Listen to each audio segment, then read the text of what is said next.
somebody can see the fine gaps between my fingers.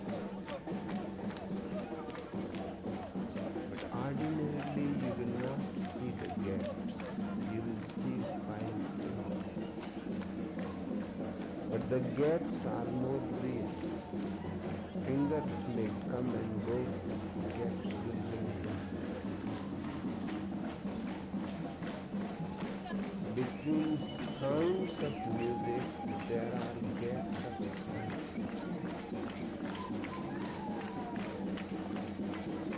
The authentic music consists not of sound, but of the gaps. Sounds come and go. Those gaps remain.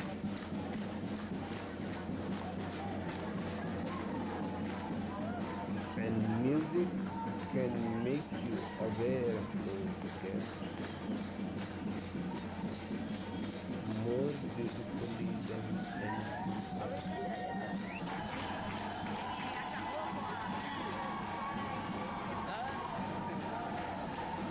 And I have to say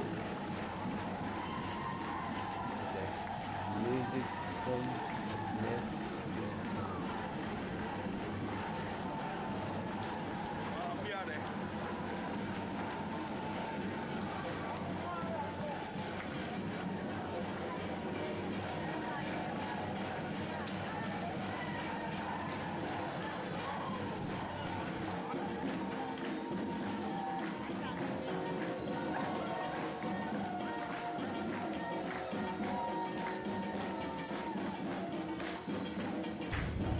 But everybody has to pass through.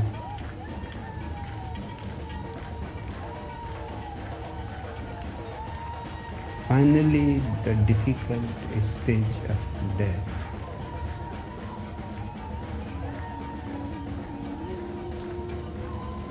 And only a meditator is capable of passing through it as if it is a joke. He can pass through it laughing and singing because he knows that the fire cannot burn him and the death cannot destroy him. He belongs to the eternal life. Every death is a resurrection. If you can die consciously,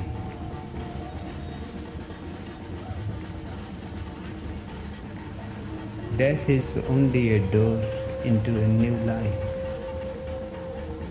on a higher plane.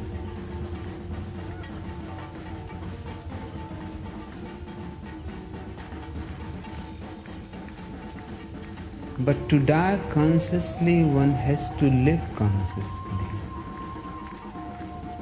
Only a conscious life is rewarded with a conscious death. Meditation brings the light in,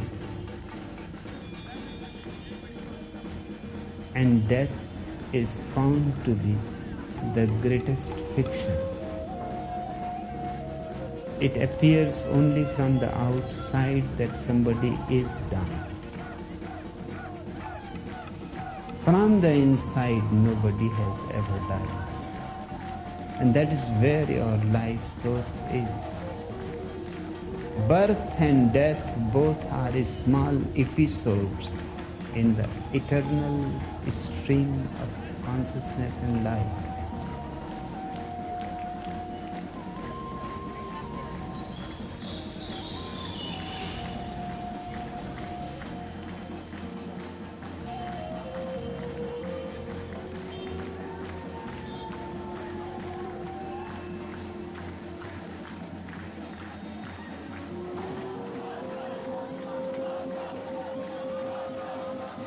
मृत्यु के संबंध में थोड़ी सी बातें और। पहली बात, मृत्यु अत्यंत निजी अनुभव है। दूसरे को हम मरता हुआ देखते हैं, लेकिन मृत्यु को नहीं देखते। दूसरे को मरता हुआ देखना मृत्यु का परिचय नहीं है। मृत्यु आंतरिक घटना है, स्वयं मरे बिना देखने का कोई भी उपाय नहीं। शायद इसीलिए जब भी हम मृत्यु के संबंध में सोचते हैं तो ऐसा लगता है मृत्यु दूसरे की होगी, क्योंकि हमने दूसरों को ही मरते देखा है। जब हम दूसरे को मरते देखते हैं तो हम क्या देखते हैं? हम इतना ही देखते हैं कि जीवन क्षीण होता चला जाता है, शरीर से जीवन की ज्योति विदा होती चली जाती है। लेकिन उस क्षण में जहां जीवन और शरीर पृथक होते हैं, हम मौजूद नहीं हो सकते। केवल वही व्यक्ति मौजूद होता है जो मर रहा है। तो किसी को मरते हुए देखना मृत्यु को देखना नहीं, मृत्यु तो स्वयं ही देखी जा सकती है। आपके लिए कोई दूसरा नहीं मर सकता है। प्राक्सी से मरने का कोई उपाय नहीं।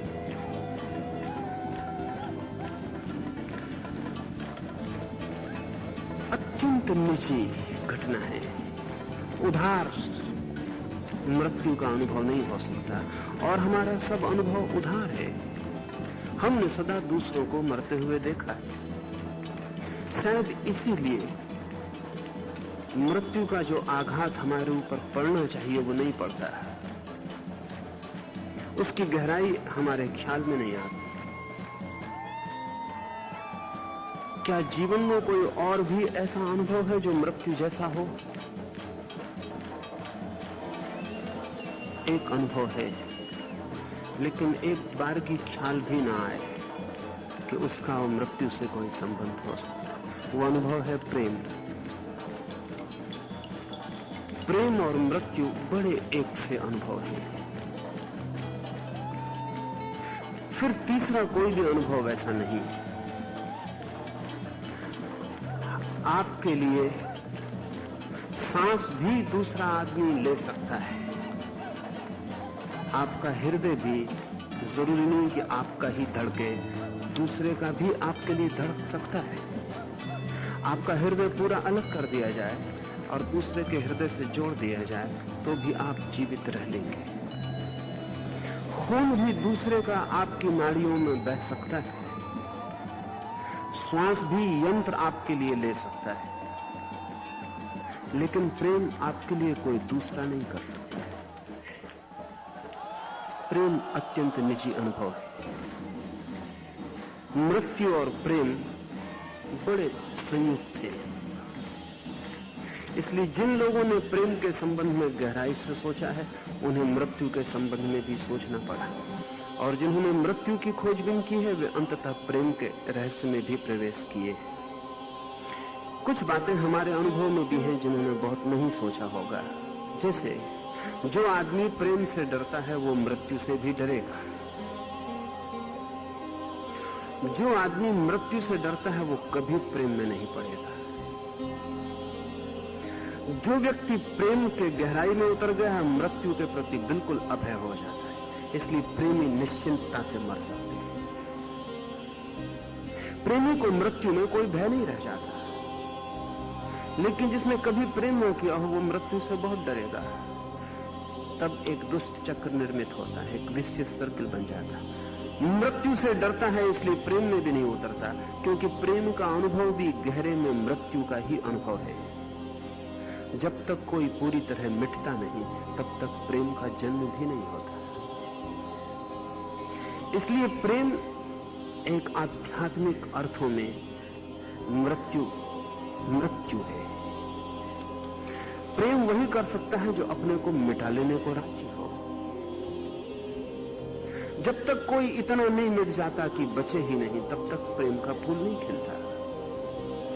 इसलिए जिसने प्रेम को जान लिया हो, उसने मृत्यु को भी जान लिया, या जिसने मृत्यु को जान लिया हो, उसने प्रेम को भी जान लिया।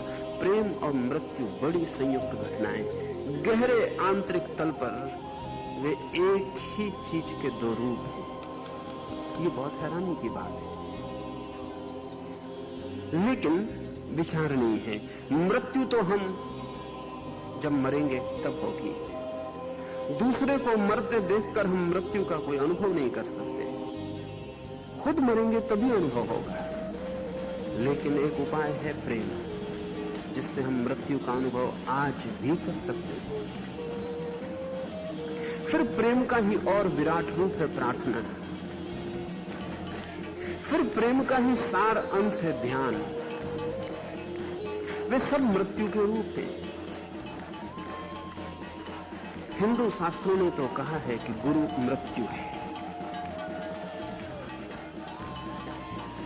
इसी अर्थ में कहा है कि गुरु के पास तभी कोई पहुंच सकता है जब वो इस स्थिति में अपने को छोड़ दे जैसे कि खुद मिट गया।